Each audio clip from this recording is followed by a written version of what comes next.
नमस्कार, मैं श्यामगिरी। आप देख रहे हैं टीएफडी इंडिया न्यूज 24। टीएफडी इंडिया न्यूज 24 में आप सभी दर्शकों का स्वागत है।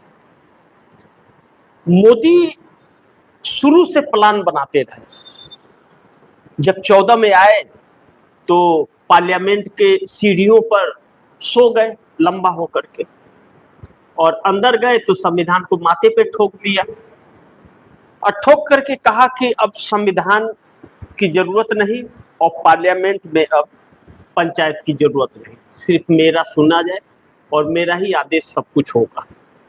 यही 12 सालों में नरेंद्र मोदी ने किया। लेकिन चंपत राय ने राम मंदिर में चंपत करके मोदी के पूरे प्लान को 100% फेल कर दिया। चंपत राय तो चंपत हो गए। अनिल मिश्रा, गोपाल राव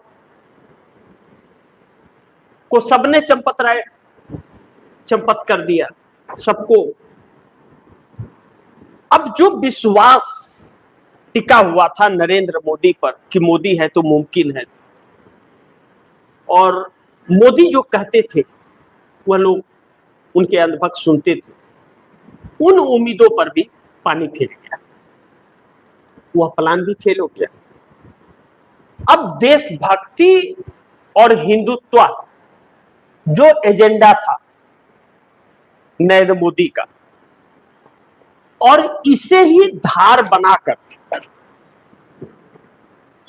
लोगों को अपने पक्ष में जो मोदी कर रहे थे और अपने झूठे पाखंडी जाल में फांस रहे थे। एक सोची समझी प्लान, रणनीति, कुछ भी कर सकते हैं उसके तहत मोदी ने यह सोचा नहीं था कि इतनी जल्दी वह किला ढह जाएगा जो पाखंड की बुनियाद पर टिका है। गोदी मीडिया को पूरी तरह से उसमें तैयार किया गया। संवैधानिक पदों पर बैठे हुए लोगों को अपने पक्ष में किया गया। ब्यूरोक्रेसी को अपने हाथ का कठपुतली बनाया गया। न्यायपालिका पर शिकंजा कसा गया। इन सबके बावजूद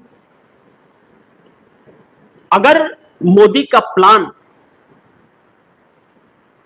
100% फेल हो गया अचानक, उसका कारण एक ही है, चंपत राय की चंपतगिरी राम मंदिर। अगर चंपत राय ने चंपत नहीं किया होता राम मंदिर की चंदा चोरी, तो फिर मोदी का इतना खुलासा नहीं हो पाता और आरएसएस और भाजपा में टकराव न होता, और टकराव न होता तो फिर नरेंद्र मोदी का भंडाफोड़ न होता। लेकिन हो गया। अब 6 मंत्री का इस्तीफा अगर होता है तब तो बीजेपी खत्म है इतना में तो, क्योंकि धर्मेंद्र प्रधान है, निर्मला सीतारमण वित्त मंत्री, राजनाथ सिंह रक्षा मंत्री,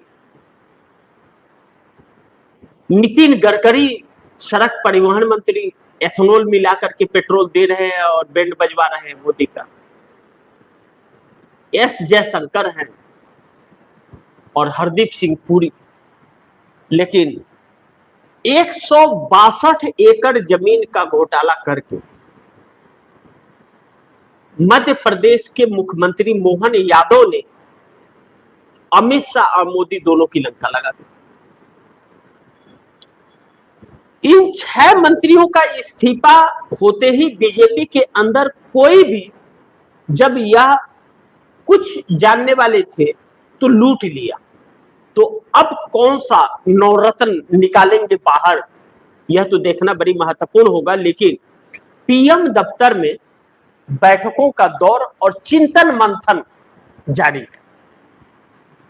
यह चिंतन मंथन नरेंद्र मोदी को बचा नहीं पा रहा है किसी भी कीमत पर, क्योंकि जनता अब सुनने को तैयार नहीं है और राम मंदिर के चोरों को वकील दौड़ा रहे हैं। और 3 दिन का अल्टीमेटम लखनऊ छोड़ने का उन लोगों ने दे दिया, अयोध्या छोड़ दो, अगर अयोध्या नहीं छोड़ा तो दौड़ा लेंगे। अब बहुत संकट में फंस गई मोदी सरकार। अब ऐसे में अगर राम मंदिर की चोरी के जो सबूत मिल रहे हैं और 8 घंटे का सीसीटीवी फुटेज डिलीट होना, 8 घंटे का, और चोरी को लेकर के एक एक नए खुलासे और वकीलों द्वारा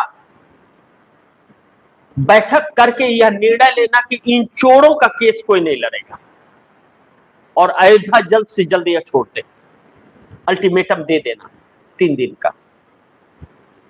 यह भारतीय जनता पार्टी और आरएसएस के लिए शुभ संकेत नहीं है, जबकि अनिल मिश्रा, गोपाल राव और चंपत राय, यह 3 रत्न जो आरएसएस के हैं, इन तीनों रत्नों ने सरकार के साथ मिल करके जो कांड किए हैं, आम लोग, आम राम भक्त जो हैं, उनके भावनाओं को ठेस पहुंचा है और जबरदस्त ठेस पहुंचा है।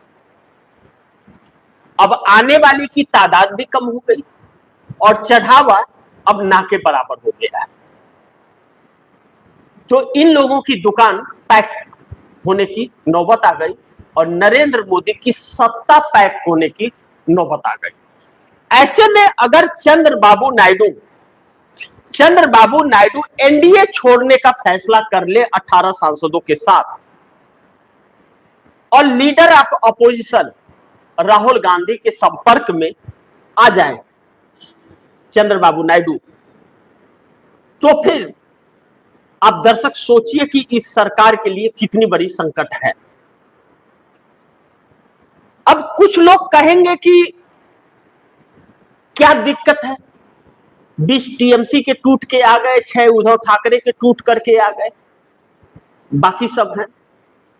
नरेंद्र मोदी 362 सांसदों के चक्कर में 272 भी गवा दिए। 272 रुकेंगे क्या? क्या भाजपा वाले और आरएसएस वाले अब मोदी को छोड़ेंगे क्या?